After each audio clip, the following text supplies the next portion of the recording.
What does it mean to be a Parsi? To me, I think it is God's gift to me that He has made me a Parsi.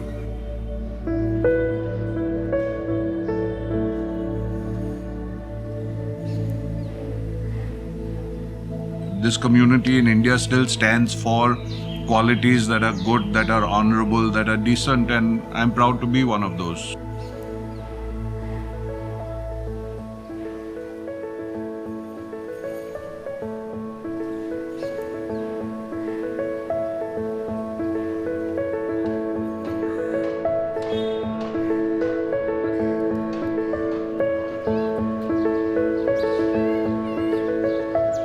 What I love most about the community is our sense of humor.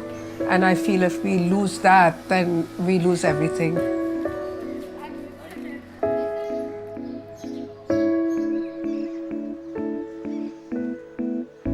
I love being a Parsi. I love the idea that I enjoy all kinds of foods. I love the idea that the community is seen as a slightly eccentric, slightly weird, slightly strange community, but very loved.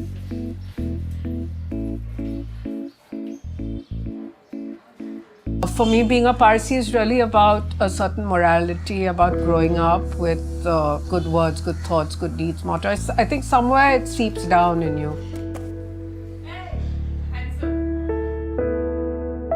In Zoroastrianism, the religion is very optimistic. We believe that every moment things are improving, and our belief is that we have to generate good thoughts, words and deeds, but importantly words and deeds, to bring about an ethical awareness into the world, and in doing so, being happy within and promoting harmony in the environment. That, I would say to you, is the Zoroastrian message. The Fravashi is, in my view, seen as the essence of God in man. The wings of the Fravashi represent the spiritual world, the body of the Fravashi represents the physical world, and the head of the Fravashi represents consciousness. It's now seen as a Zoroastrian icon of identity. The first important ritual that a Zoroastrian undergoes is the initiation ceremony known as the Naujot. An undervest known as the Sudre is given to the child, and a cord made of lamb's wool. It's obviously tied 3 times round the waist, and this Naujot ceremony is done by an ordained priest. In Zoroastrianism, we have this one life to live. This life has to be lived in the most comfortable possible way. There is no concept of fasting, celibacy, flagellation of the body. In other words, generate wealth. It's a religion which in fact encourages capitalism, but capitalism with a very important social responsibility, that if you've made a lot of money, you must learn to share it.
remember that for any colonizing power, a agent group of community or a group of community who acted as commission agents were very important if trade had to thrive.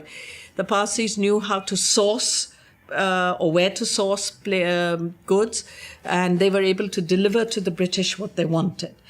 There was also the ability of the Parsis, who by then had learnt English, so it was easy for them to deal with, whereas other communities in India were still maybe a step below the Parsis, simply because in terms of communication, in terms of creating a rapport, the Parsis were way ahead. Every kind of service was given to the British. So if they wanted sail makers or if they wanted rope makers, even if they were not present in Bombay, they were sourced from the many villages of Gujarat. And therefore you see migrations and waves of Parsis coming into Bombay between 1680 and 1780. Over a period of 100 years, more and more Parsis came in.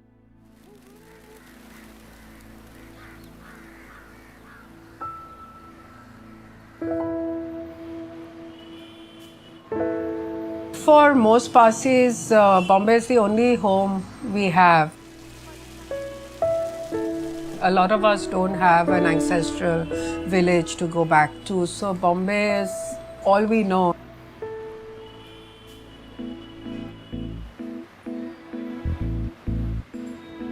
We've been here so long, we've been here practically since the beginnings of the city. We've helped to build it. We have such strong associations with it.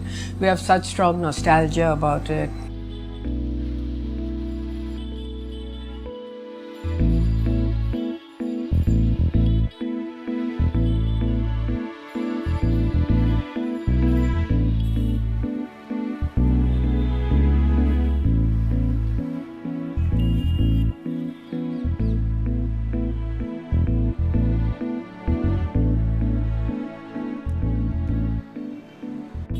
You know, we are really a very, very integral part of the city, and the city is a very integral part of us. I don't think we had an identity crisis where we suddenly said, oh God, who am I? Where do I come from? It only happens when people ask us questions. And if you ask your father, where do you come from? He says, from Breeze Candy, which is the hospital. Room 501, apparently. But don't have a memory. I was inside the womb, the female, and they knew.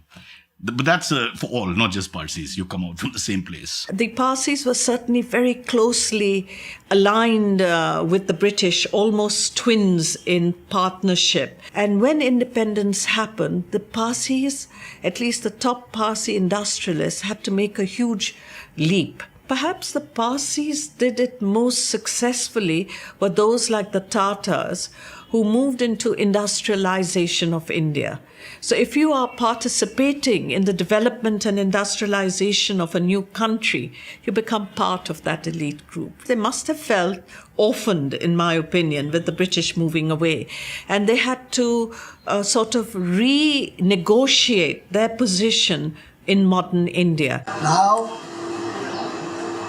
last year was the Diamond Jubilee celebration of Her Majesty Queen Elizabeth.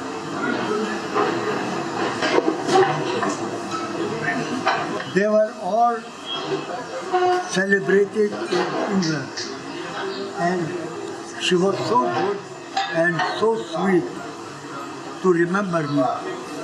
So the Queen sent me her full-size picture from London, and I have got it framed. You like to see? Yes. There she is. There she is, next to the clock. Her Majesty.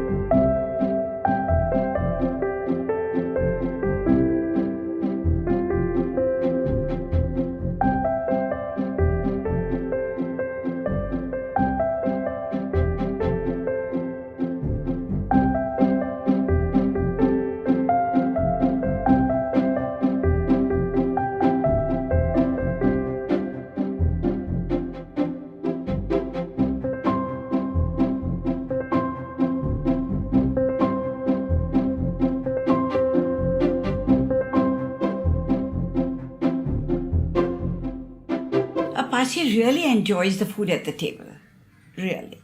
But they want good food. I like food to be like nice and tikha. Of course, dal sak is my favorite. Then masoor is my favorite. Fish is my favorite. And the vegetables for a Parsi is very difficult. Some Parsis say, auntie, vegetables bana do. So I make it for them. But to give them a meal with a vegetable dish and not, even if you put meat in the vegetable, like we have bida gosh, French beans gosh, but no, they want botas and no vegetables. First, there is the aroma which comes to you. Taram, pum, pum, pum, pum. It goes to your nose. Then it goes to your head. And then it goes to your stomach. And your stomach expands. Zupu, zupu, zupu. Your tongue comes out. Poo, poo, poo, poo, poo, poo. And then you start eating. But mutton, hot favorite. Mutton is the hot favorite of Derby winner. Parsi food, Derby winner to Bejan. Mutton, mutton and mutton. You can eat whatever you want. There's no beef, no pork, which is a good thing because I like my food.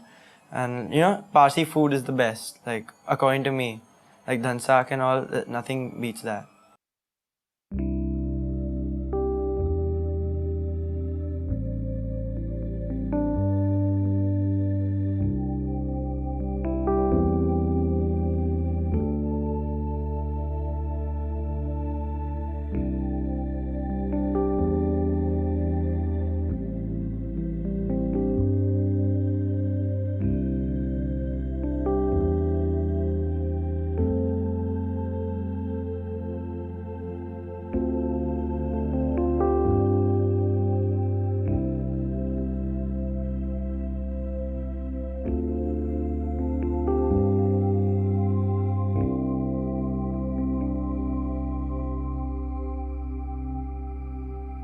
Always cracking jokes, making fun, and they are very jovial. But they are also very particular.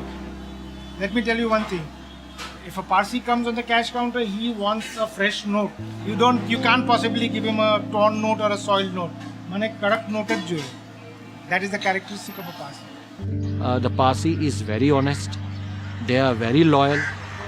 Then they are also very disciplined people. Like you won't find Parsi person will spit on the road. I love that we are argumentative. I love that we have no central figure who's like a pope. I love that it's so anarchic most of the time. Of course, it's not good for the community to be like that, but it's better than having a strong kind of dictator at the head of a community. And I love that we are a bit eccentric a lot of the time. Sometimes inadvertently, if I cross a red light and the policeman comes up to me, I said, ha, mistake hua, sorry, hum fine dega. So he says, tum Parsi hai na? I said, yeah. He says, jao. I said, kyun? Humko kyun jaane deta hai? He said to me in Hindi, which is very bad where I speak, he said, you Parsis are the only one who will not only admit to what you've done wrong, but will insist on paying a fine. Because there's very few of us, so I'm like a rare thing, you know. I'm exotic in my school. No, I didn't know growing up that it was so small, the community, in the sense that Mumbai is everything. Then it was Bombay. So that's a bit strange, actually. Suddenly, in the last 10 years, people have woken up that along with the Great Indian Bustard and the tiger, the one-horned rhino, three of my favorite friends, the Parsi is also, dwindling. We find funny ways to express everything, including something like death. There are 4 or 5 really fun ways to go about it. One is even to kolmi thai gaya, one is wicket pari gaye, another is, which is one of my favorites, even to photo frame ma chali gaya. Imagine being quirky about the most solemn things. That's a lovely trait. Ediani jhai khabar jevu monu. It means a face like an advertisement for castor oil. When someone is very morose looking. Mutton shop. There were all brains displayed. One asked, how much is that? 50 rupees. Why? This belongs to this community. This belongs to this community.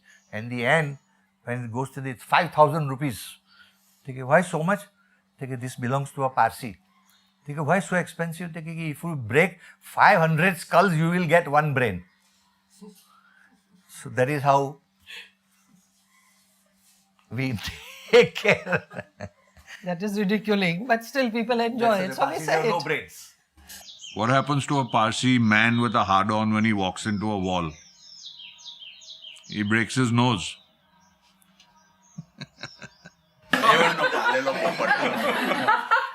એવને એને શીખવેલું હતું બે દોરી બાંધેલી પર એક દોરી ખેંચે તો he will pray અઠાવી if he pulls another the string તો he will pray assemble તો એક મારો ફ્રેન્ડ જેવો ત્યાં ગયેલો તેને લઈને કહું કે બે દોરી ખેંચો તો શું થાય તો પોપટે કહ્યું ગેલચોડિયા Daddy was very sweet. He used to take us to Hanging Gardens, which is nearby. And he said, Johnny, I'll teach him how to fetch the ball. Now you follow me. And my dad would bend like that and throw a tennis ball. And Figaro would not even look at it. So every day he would go, we would do this. And then, people would come to watch this old middle-aged Parsi man go and pick up a ball in his mouth to show the dog and bring it back. But he never learned how to fetch the ball. I mean, my dad did, but the dog didn't. If there's a little thing happening, because it is a bhava involved, they take the total liberty to accentuate the whole thing. Like, if I were to tell you, you are very beautiful.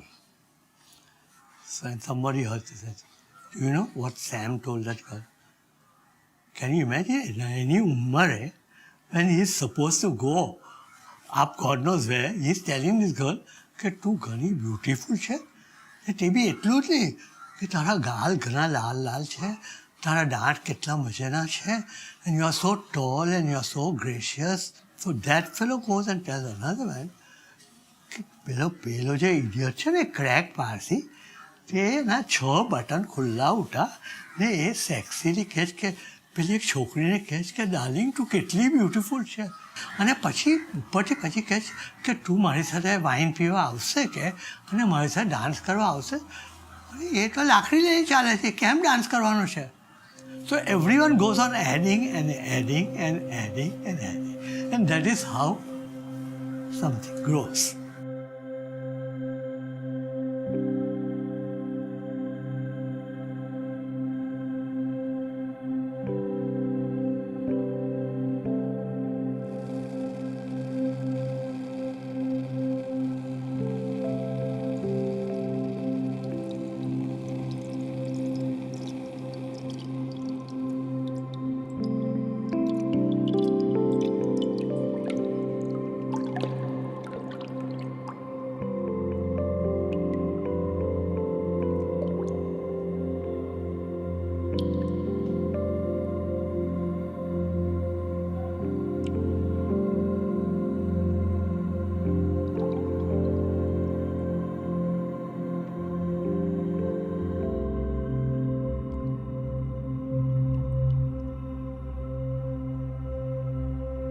We do not realize, being so small in numbers, that we have a responsibility to a community which has given us so much, to a nation which has given us so much. Here the nation is telling us, produce kids. We're giving you money to produce kids. And we then still say, no, we want to marry out. Doesn't make sense to me. But I think that children whose mothers are Parsi and whose fathers are not, it's absurd. It's absurd to keep them out. In light of morality, in light of gender equality, everything, it's crazy that we go to such lengths to keep them out. That's my feeling. What you're asking is a very simplistic rationale that people come up with. Open our doors and those kids are going to become marvelous Zoroastrians. What are we interested in? Increasing Zoroastrians or increasing the number of Parsis, which means to increase our ethnic stock? How can ethnic stock increase if one marries out? Can Zoroastrianism accept it from a religious point of view? The answer is capital no. And as far as we're concerned, custom and tradition, which always has to take precedence, the custom and tradition is that a girl marrying out ceases to be a Zoroastrian. It's not something new. It's been said by our learned priests for the last 100 years or so. If a girl is marrying to a non-Parsi according to the Special Marriage Act of 1954 and she's following her own religion, I don't understand why we can stop her from practicing the Zoroastrian religion. So this little bit of change will bring peace in the community, and it will, I'm not encouraging the interfaith marriage by saying all these things, but these are the problems where the youth are getting disintegrated from the community. We are trying to, instead of make a fabric, we are trying to break the fabric of the community. Historically, Iranian society has been agnetic. This is not something you and I can change. This is a legacy of history. But should we change to something even worse by opening the doors for our girls so that there's a greater chance of more and more people marrying out, as a result of which our ethnicity is weakened generation after generation? That is the issue we have to think of. We don't try to understand each other. We just want to put our thoughts like, these are my thoughts, that's it, it has to be like this. Because we have not done this in so many years, we should not do it again. But then there are so many things which we are not doing since we came from Iran. And we have changed. And the change is the most important thing, and if we don't change, we are not going to survive.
Parsi जरतोस्तीयान में एकमेकने गार धन सक्ने अचार गमेज क्रिकेटमा खाइएच मार नाटक सिनेमा रेसमा नाति हमें पछाड लगन नौजोटनी शेषमा सेरगेज रुपियाँ साथ ના